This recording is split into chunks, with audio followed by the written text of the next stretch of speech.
what's up? I just wanted to talk about this new Xiu Xiu record called Girl with Basket of Fruit.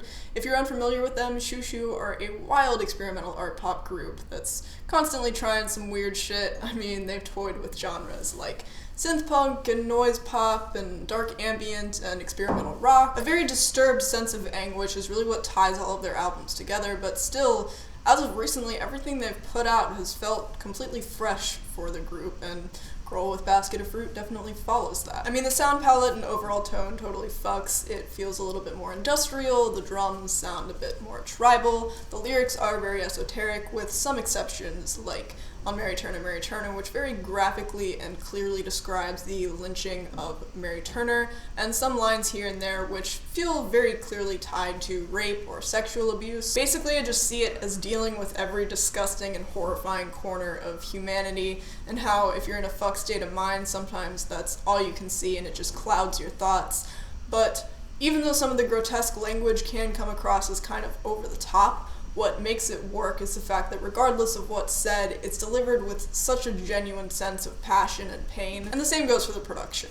I mean, these tracks are definitely more loosely structured and restless on the whole, and generally I do prefer a more melodic Xiu, but this is still a nice, logical, artistic step for them, and it basically just means the best cuts here are great and so interesting, and the worst cuts can be kind of a mess. I feel like the anxious loops on the title track are quite startling. I really dig the rumbling tribal drums and the wailing sound effects. I feel similarly about Pumpkin Attack on Mommy and Daddy, whose pulsating sub-bass just puts you in a trance as these shots of samples and sound effects come through. As far as It Comes Out as a Joke goes, I actually feel like it was a really smart decision to leave the track off on the note where the drums just come through and all of a sudden violate your eardrums and the vocals really climax, because it leaves the track off on a note that feels unexpectedly satisfying but still really distressing and alarming. And undeniably, the production of Mary Turner fits the weight of the story being told. I love how the drums here just feel like ramming gunshots next to these